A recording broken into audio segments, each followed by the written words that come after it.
constantly as 0.5 kg less than the actual mass. Which option is correct? Well, the scale is constantly measuring 0.5 kg, 0.5 kg and 0.5 kg less than, so this measurement has high precision because all these values are close to each other. Secondly, the scale is measuring the mass of an apple less than the actual value, so it is not accurate. Or we say that it has low accuracy. Thus the correct option is C, precise but not accurate. Secondly, consider this question. The mass of a bag is 10.5 kg. A student measured it as 10.5 kg, 10.6 kg and 9.5 kg. Firstly, this is accurate measurement because the actual value 10.5 kg is matching the measured value 10.5 kg. Hence, this measurement is accurate or it has high accuracy. Secondly, 10.5 kg is nearer to 10.6 kg, but 10.6 kg is away from 9.5 kg. The three measured values are not close to each other, hence it is not precise or it has low precision. Thus the correct option is accurate but not precise. Hence note down these important questions. Now I will teach you the super easy concept of dimensional formula. It is super easy. Let's consider these important base quantities like mass, length, time and current. We know that the SI unit of mass is kg, that of length is meter, that of time is second and that of current is ampere. The dimensional symbol of mass is m, length is L, time is T and current is A. Using these dimensional symbols, we can easily find dimensional formula of any quantity. For example, find the dimensional formula of velocity, acceleration and force. Well, we know that velocity is equal to displacement upon time. Now the dimensional symbol of displacement or length is L and that of time is T. I write L upon T or square bracket L into T raised to the power minus 1 square bracket closed. Also we can write square bracket m raised to the power 0 into L into T raised to the power minus 1 square bracket closed. Here this m raised to the power 0 means that the dimensional formula has no mass. Thus this is the dimensional formula of velocity. Secondly, we know that acceleration is equal to change in velocity upon time. We already learned that velocity is equal to displacement upon time upon this time. I write the dimensional symbol of displacement is L, that of time is T and that of time is again T. I get square bracket L into T raised to the power minus 2 square bracket. Thus this is the dimensional formula of acceleration. Thirdly, in case of force, we know that force is equal to mass into acceleration. The dimensional symbol of mass is m. We already calculated the dimensional formula of acceleration, which is L into T raised to the power minus 2. I get square bracket m into L into T raised to the power minus 2 square bracket. This is the dimensional formula of force. Note down all these dimensional formulae because we will use them in the next slide. Now consider this question. Find the dimensional formula of pressure, stress and modulus of elasticity. Well, we know that pressure is equal to force upon area. Our pressure is equal to force upon area is equal to length and to breadth. We know that the dimensional formula of force is m into L into T raised to the power minus 2 upon the dimensional symbol of length is L and the dimensional symbol of breadth is also L. Now this L and this L cancel out. I get square bracket m into L raised to the power minus 1 into T raised to the power minus 2 square bracket. Thus this is the dimensional formula of pressure. Secondly, in case of stress, we know that it is equal to force upon area. We have already calculated the dimensional formula force upon area, which is square bracket m into L raised to the power minus 1 into T raised to the power minus 2 square bracket. Thus this is the dimensional formula of stress. Thirdly, in case of modulus of elasticity, it is equal to stress upon strain. We know that strain is unitless, hence elasticity is equal to stress. We already calculated the dimensional formula of stress, which is square bracket m into L minus 1 T into minus 2 square bracket. Thus this is the dimensional formula of modulus of elasticity. Therefore remember that pressure, stress and modulus of elasticity have the same dimensional formulae. Hence note it down. Now consider this question. Find the dimensional formula of work done, energy, torque and kinetic energy. Well, we know that work done is the dot product of force and distance. The dimensional formula of force is m into L into T raised to the power minus 2. The dimensional symbol of length is L. I get square bracket m into L squared into T raised to the power minus 2 square bracket. Thus this is the dimensional formula of work done and energy.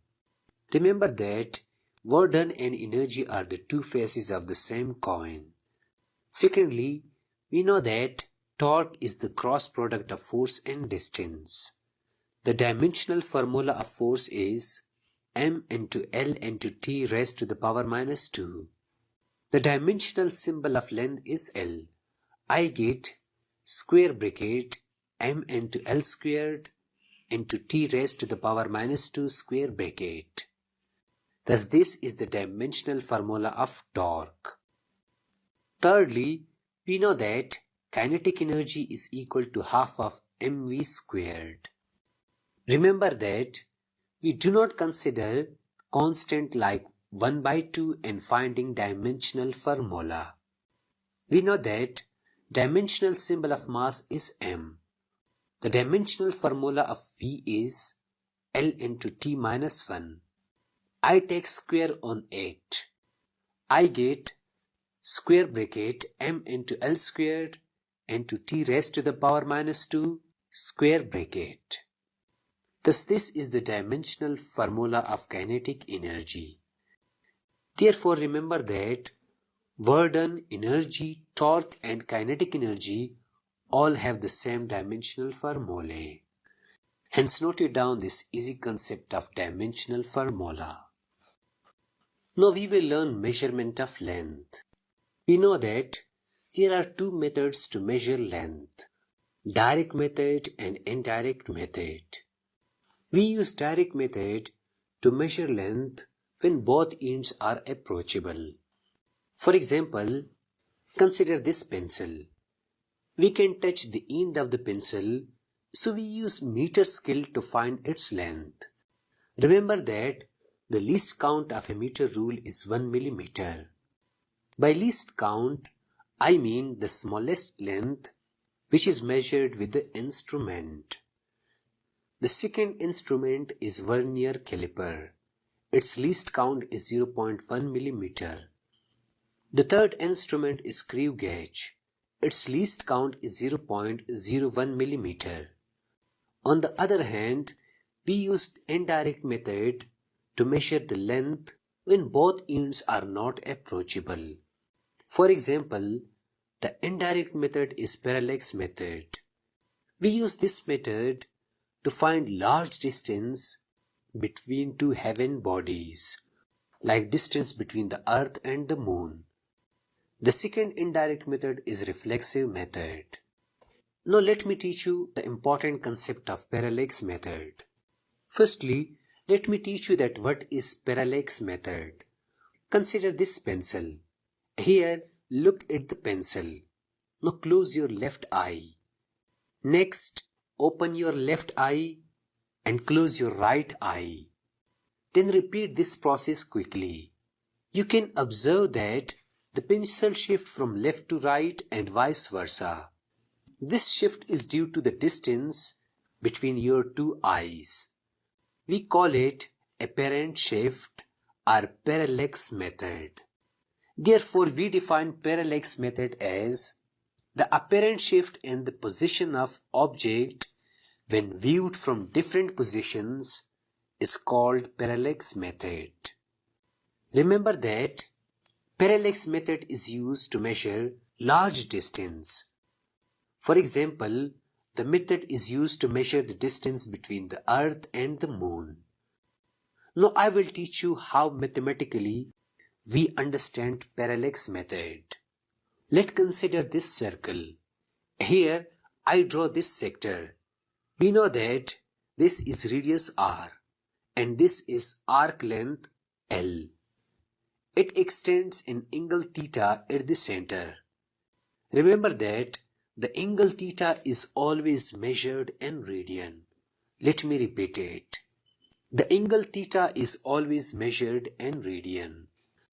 According to the equation, theta is equal to arc length upon radius, or theta is equal to L upon r. Using this equation, we can easily measure large distance. For example, consider this numerical problem. The moon is observed from 2 points A and B on the earth. The angle theta subtended at the moon by the 2 points of observation is 1 degree 54 minute. The diameter of the earth is about 1.276 and to 10 raised to the power 7 meter. Find the distance of the moon from the earth. Well, I draw a freehand diagram for it. Consider the moon and the earth. Let the diameter of the earth is L. It subtended an angle theta at the moon. Let the distance between the earth and the moon is r. Now I write the given data. The angle subtended at the moon theta is equal to 1 degree 54 minute. Secondly, the diameter of the earth L is 1.276 and to 10 raised to the power 7 meter. We are asked to find the distance of the moon from the earth, which is r, and it is unknown. Here, remember that 360 degree is equal to 2 pi radian. 180 degree is equal to pi radian. 1 degree is equal to pi upon 180 radian. And 1 degree is equal to 60 minute. We can see that the angle theta is given in degree minutes. We need to convert it to radians. In the first step, I will convert minute to degree. The value of theta is 1 degree and 54 minute. I convert 54 minute to degree. We know that in 1 degree, there are 60 minute. Then in 54 minute, there are x degree. After cross multiplication, I get 60x is equal to 54 into 1, or x is equal to 54 upon 60, or x is equal to 0.9 degree. Thus in 54 minute, there are 0.9 degree. I write 1 degree plus, instead of 54 minute, I write 0.9 degree. After addition, I get theta is equal to 1.9 degree. In the second step, I will convert degree to radian. The value of theta is 1.9 degree. We know that in 1 degree, there is pi by 180 radian. Then in 1.9 degree, there is pi radians. After calculation, I get theta is equal to 0.0332 radians. Thus 1.9 degree is equal to 0.0332 radians. Now according to the equation, theta is equal to L by R. We know that L is the diameter of the earth. R is the distance between the earth and the moon. We are asked to find the distance R from the earth to the moon. I shift R from the right hand side to the left hand side. I get R is equal to L upon theta. Now I put the values in this equation. I write R is equal to, the value of L is 1.276 into 10 raised to the power 7 meter upon the value of theta, which is 0.0332 radians. After calculation, I get 3.85 into 10 raised to the power 8 meter. Thus the distance between the earth and the moon is 3.85 into 10 raised to the power 8 meter. Therefore, we say that parallax method is used to measure large distance. Hence noted down this important concept. Remember that I will skip some easy concepts like measurements of time and mass because they are super easy and you can learn them just by reading them. Now we will learn error in measurement. Remember that there is always some sort of error in measurement. We cannot eliminate it completely, but we can minimize its effect. Here, you must learn that what is an error in measurement. Well, consider this pencil. Let the actual value of the pencil is 5 cm. Now I ask you to find its length using meter scale. Let you measure that the length of this pencil is 4 cm. Here there are two values, actual length and measure length. I mean, actual length is 5 cm and measure length is 4 cm. There is difference between actual length and measure length. This difference between actual length and measure length is called an error in measurement. I mean, there is 1 cm error in your measurement.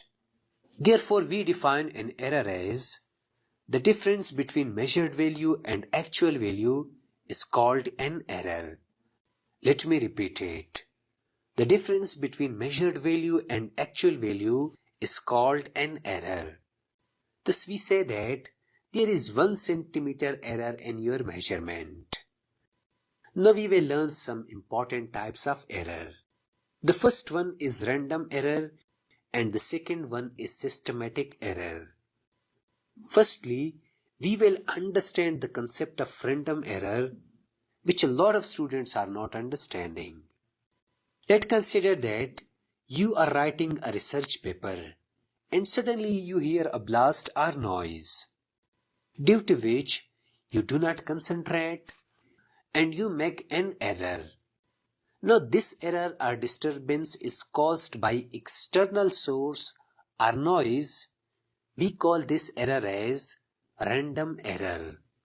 Therefore, we define random error as the uncertain disturbances occur in the experiment is called random error. For example, consider this thermometer. Let one person reads it 27.5 degrees centigrade and another person reads it 27.8 degrees centigrade. There is an error in taking reading which is called random error. Thus random error occurs due to disturbance caused by external or unknown source. Now how can we eliminate random error? Well, by taking large number of observations and then taking their average. By this way, we can eliminate random error. Hence, note down this important type of error. On the other hand, the systematic error reminds me that there is error in the system. Consider this system. Let there is a hole at the bottom. Here, I am interested to fill this object, but the waters leak out from it due to the hole at the bottom. It means that there is error in the system due to which the system cannot be filled. This error in the system is called systematic error. Therefore, we define systematic error as the error arises due to the incorrect calibration of the device is called systematic error. For example, consider this clock. Let it is always 5 minutes fast. So every time you check the time, you will get a wrong time. It is because there is error in the clock, which we call systematic error. Now, how can we eliminate systematic error? Well, the best way to eliminate systematic error is to select better instruments and improving experimental techniques. Thus, remember that systematic error means error in the system like this clock. Hence, note down this important concept of systematic error. Now, I will teach you calculation of errors. The first one is absolute error. The concept of these errors seems boring. Once I do some sort of numerical problems, then you will master them. So watch it completely. To learn absolute error, you must learn two important terms: measured values and true value. Let I measure time, like A1, A2, A3, A4 and A5. These are called measured values. Now I take mean or average of these values. I write A mean is equal to A1 plus A2 plus A3 plus A4 plus A5. Here are total 5 values. I divide it by 5. Now listen carefully. This A mean of these values is called true value. Let me repeat it.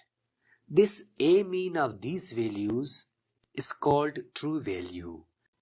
Thus remember that true value is nothing but the mean or average of measured values. Here, this A1 or A2 is individual value of the measurement. Now what is absolute error? Well, absolute error is equal to individual value minus true value. Remember that we represent absolute error by delta. The absolute error of A1 is del A1 is equal to A1 minus A mean.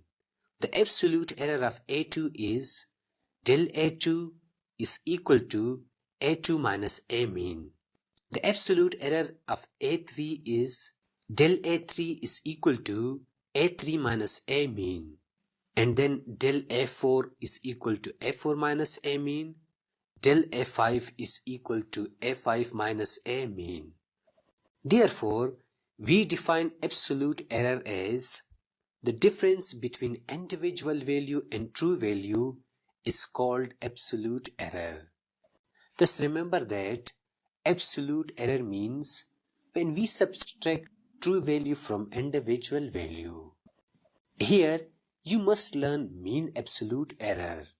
By mean absolute error, I mean taking average of absolute error. We know that absolute error is denoted by del.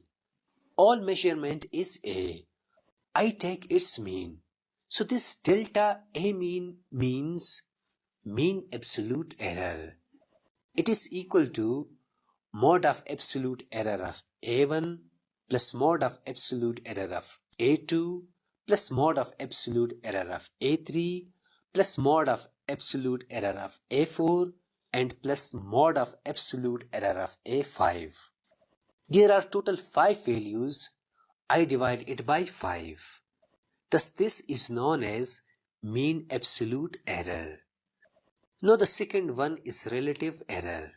To learn relative error, we again need to understand two terms, true value and mean absolute error. We know that true value is the average or mean of all measured values, and it is a mean, while mean absolute error is equal to del a mean. Now listen carefully. Relative error is equal to mod of mean absolute error upon mod of true value. We know that mean absolute error is del a mean. I write del a is equal to del a mean upon a mean. Thus this is the term of relative error. Therefore, we define relative error as the ratio of mean absolute error to the ratio of true value is called a relative error. Hence note it down. Lastly, the third one is percentage error. It is super easy. We define percentage error as when relative error is represented as percentage, it is called percentage error. We know that relative error is equal to mod of mean absolute error upon mod of true value. Here, if I take percentage of this relative error, it becomes percentage error. So this is the equation of percentage error. Hence note down all these important concepts which I will use in the next numerical problem. Now let's consider this numerical problem. In successive measurement of period of oscillation of pendulum, the reading turned out to be 2.54 seconds, 2.4 seconds and 2.70 seconds. Calculate absolute error, relative error and percentage error. Well, I write the given data. A1 is equal to 2.54 seconds, A2 is equal to 2.40 seconds and A3 is equal to 2.70 seconds. Firstly, I find absolute error. We know that absolute error is equal to measured value and true value. Also we know that true value is equal to average of measured values. A mean is equal to A1 is 2.54 seconds plus A2 is 2.40 seconds plus A3 is 2.70 seconds upon there are 3 measured values. I divide it by 3. After calculation, I get 2.55 seconds. Now the absolute error of A1 is del A1 is equal to A1 minus A mean. A1 is 2.54 minus A mean is 2.55. I get minus 0.01 second. The absolute error del A2 is equal to A2 minus A mean. A2 is 2.40 seconds and A mean is 2.55 seconds. I get minus 0.15 seconds. The absolute error del A3 is equal to A3 minus A mean. A3 is 2.70 seconds and A mean is 2.55 seconds. I get 0.15 seconds. Thus these are the values of absolute error. Now I will find the mean absolute error. Mean absolute error del A mean is equal to mod of del A1 plus mod of del A2 plus mod of del A3 upon 3. We already calculated the absolute error of A1, A2 and A3. Remember that I take only positive values of absolute error because mean absolute error is the mod of these values. I write del A1 is plus 0.01 second, A2 is 0.1 seconds and A3 is 0.15 seconds upon 3. After calculation, I get del A mean is equal to plus minus 0.10. Thus mean absolute error is plus minus 0.10. Now we will calculate relative error. We know that it is equal to del A is equal to mean absolute error upon true values. We already know that mean absolute error is 0.10 while true value is 2.5. I get 0.04. Thus the relative error is 0.04. Finally, we will calculate percentage error. Percentage error is mean absolute error upon true value and 200. The mean absolute error is 0.10 upon the true value is 2.5 and 200. After calculation, I get 4%. So percentage error is 4%. Therefore, using these formulae, we can easily calculate absolute error, mean absolute error, relative error and percentage error. I hope that you have mastered the chapter of units and measurement.